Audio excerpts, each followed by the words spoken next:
I'm finna stand tall in it, I'm all in it. You be on my back like a cardigan. Call her again, I'm in love with your friend. We be doing dirt, you hide the evidence. It's evident that you're ready to ride. Hop up in my Jeep and put your pride to the side. Hey guys, welcome to another video. Welcome to another banger. Now today, I will be reacting to scary animations. Now, the reason why I'm not, talking is because, I have to be quiet because my mom and dad are, sleeping. So, yeah, let's just hop straight into the video. Like I hope Scott look it, pop it, drop it. You get me?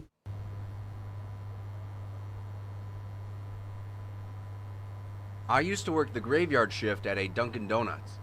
For those of you who don't know what a Dunkin' Donuts is, it's basically a donut chain that sells coffee, breakfast items, and of course, donuts. This brings me to a little over a month ago when our location was recently selected to become 24 hours. A lot of other establishments would maintain a 24-hour drive-through window, but ours was fully open. I'll be honest, it was interesting to see the new types of customers who would come in during these hours. We of course had the hipsters and goths who had nothing better to do at 3 a.m. than to sit in a coffee shop drinking 1 cup for an hour. There were the occasional overworked businessmen and interns, trying desperately to finish that last-minute presentation. A couple weeks ago, I had encountered a new type of customer, though he is very difficult to describe. Have you ever met someone that makes you nervous for some unknown reason? Well, at around 2:30 a.m., a man walked in with a large overcoat, with the collar pulled up, and a black beanie on his head. What struck me as odd first was the lack of people in our lobby. Normally at this time, we'd have the goths huddled in the corner cursing the system or something. But the entire store was empty aside from this man, myself, and my manager who was in the back, probably sleeping or something. After this person walked in, I thought it had to be a homeless man, trying to escape the cold and possibly seek out a hot cup of pity. But then I saw his face. He was somewhat gaunt, but cleanly shaven. His eyes had dark circles around them as if he were tired, but he seemed quite energized. He then walked up to the counter. At that moment, I realized how tall this guy was. Like Kobe tall. I asked him what he would like to order. He just stared straight ahead as if he were zoning out. I repeated my question a bit louder.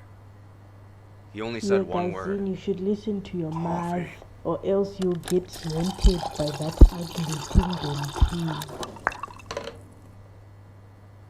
The man then leaned down and looked me in the eye and asked me if I was alone. I told him I wasn't, that my manager was in the back room. He then pulled out a few crumpled up dollar bills, handed it to me, and then walked back out of the door without taking his coffee with him. As soon as he left the building, I felt this intense atmosphere lift up from around me. I was at a loss for words, to be honest. I quickly rushed to the back and told my manager about the whole situation, to which he told me to put the man's money aside in case he comes back for it. The next night, everything was back to normal. The usual customers sat in their respective seats, sipping their coffee. While I was keeping myself busy and mopping the floor, I couldn't help but think about the interaction I had last night. That's when I happened to look out of our front window. And I saw him. He was standing across the street under a streetlight. He was just standing there, staring at me. I turned to see if my manager was behind the counter, and when I looked back, he was gone. At that point, I was starting to feel unnerved. My last night working there was the worst by far. And also the reason I quit. I had arrived to work and relieved the people working before me. That's when I received a call from my manager telling me that he had a family emergency and would be a few hours late. I was upset, but there wasn't much I could do, so I just said all right. After 3 uneventful hours of me cleaning the same racks over and over again to keep my mind off things, I glanced out of the window once more. What I saw made my blood turn to ice. The man was standing on the other side of the window. He He was grinning at me with a sinister smile that caused my body to seize up. Right away, I pulled out my cell phone and called the police. While my phone was ringing, the man did something strange. Without peeling his eyes from the glass, he pulled out a cell phone from his pocket. I watched him carefully as he began to type something into the phone without even looking at it. At that moment, my phone buzzed, notifying me of a text. The message said, "Now you're alone." Guys, hey, ha. You think donuts are delicious? Aibo. Hey. Ha. Never work a night shift on this kind of things. Ha. Let's go to the next one. About 5 years ago, I lived downtown in a major city in the US. I've always been a night person, so I would often find myself bored after my roommate, who was decidedly not a night person, went to sleep. To pass the time, I used to go for long walks and spend the time thinking. I spent 4 years like that, walking alone at night, and never once had a reason to feel afraid. I always used to joke with my roommates that even the drug dealers in the city were polite. But all of that changed in just a few minutes of one evening. It was a Wednesday, somewhere between 1 and 2 in the morning, and I was walking near a police-patrolled park quite a ways from my apartment. It was a quiet night, even for a weeknight, with very little traffic and almost no one on foot. The park, as it was most nights, was completely empty. I went down a short side street in order to loop back down my apartment when I first noticed him. At the far end of the street, on my side, was the silhouette of a man dancing. It was a strange dance, similar to a waltz, but he finished each box with an odd forward stride. I guess you could say he was dance walking, headed straight for me. Deciding he was probably drunk, I stepped as close as I could to the road to give him the majority of the sidewalk to pass me. The closer he got, the more I realized how gracefully he was moving. He was very tall and lanky and wearing an old suit. He danced closer still until I could make out his face. His eyes were open wide and wild, head tilted back slightly, looking off at the sky. His mouth was formed in a painfully wide cartoon of a smile. Between the eyes and the smile, I decided to cross the street before he danced any closer. I took my eyes off of him to cross the empty street. As I reached the other side, I glanced back, and then stopped dead in my tracks. He had stopped dancing and was standing with one foot in the street, perfectly parallel to me. He was facing me, but still looking skyward, smile still wide on his lips. I was completely and utterly unnerved by this.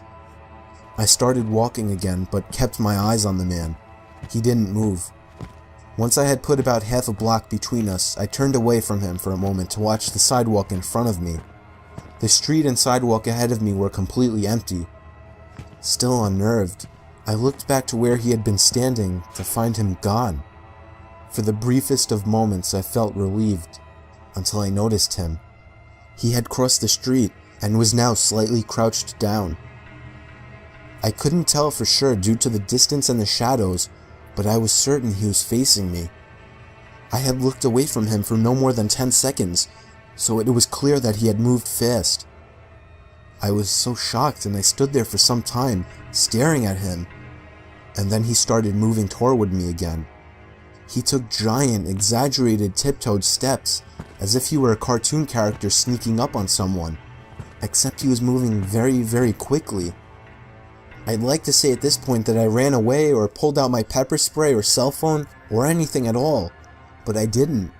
I just stood there, completely frozen, as the smiling man crept toward me.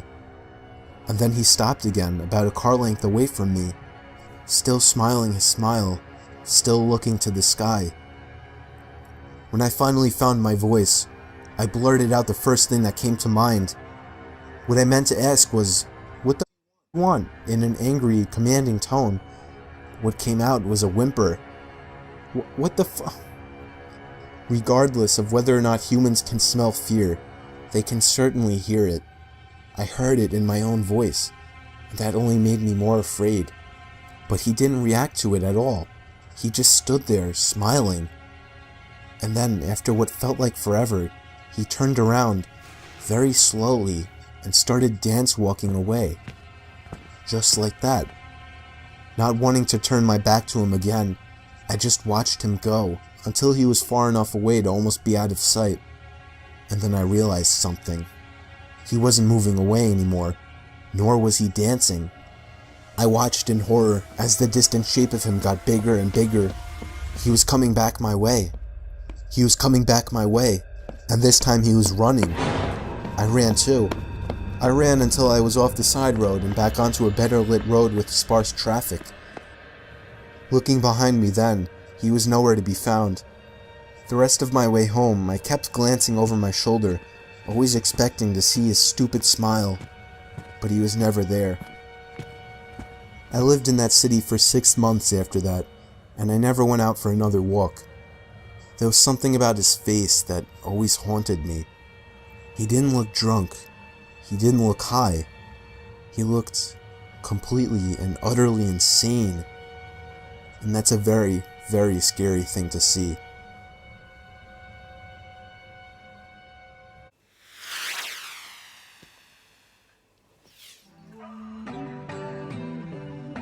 I'm finna stand tall in it, I'm all in it. You be on my back like a cardigan. Call her again, I'm in love with your friend. We be doing dirt, you hide the evidence. It's evident that you're ready to ride. Hop up in my Jeep and put your body to the side.